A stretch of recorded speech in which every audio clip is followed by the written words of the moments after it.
Probably every one of us knows Zeus as the god of all gods, as a ruler of the sky, but we are going to start from the beginning.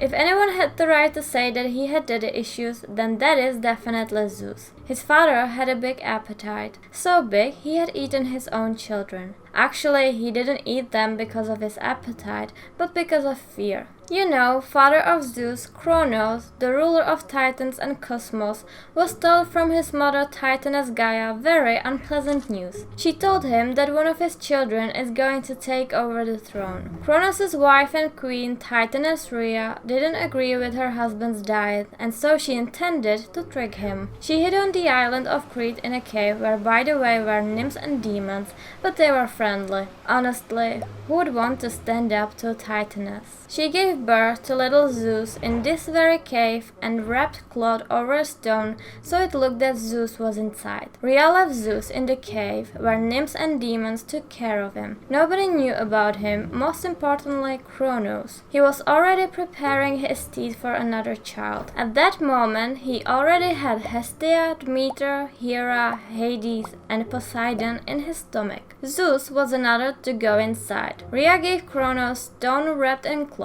Clueless Kronos was happily holding the package over his mouth, just waiting for the content of it to slide down. And so it happened, and he didn't even notice that it was just a stone. Kronos was finally happy, and he didn't need to worry that his own child would get rid of him. Zeus grew up and the time of reckoning came. He got to Kronos and made him disgorge the stone and his kinsman. He then freed Cyclops and 100-handed giants Hecantocheires from the place of deep abyss called Tartarus, where Kronos imprisoned them. This place could be compared to hell. As a token of appreciation, the Cyclops gave Zeus his renowned lightning. Zeus, together with his brothers and sisters, 100-handed giants, Cyclops, and a couple of titans who sided with Zeus, began the battle against Kronos and other titans. The battle lasted for 10 years, and as every long war or battle, it had its own name, Titanomachy. At last, the thunder god side won and imprisoned all the titans in Tartarus. One of the titans, Atlas, had a special punishment. He had to hold the sky.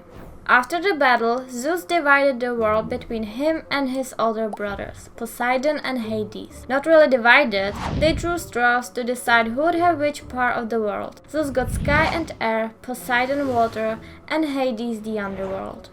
Do you remember how we briefly mentioned Gaia, mother of Kronos? She is Earth, so Earth as such couldn't anybody take. Gaia disliked the whole situation and Zeus's behavior.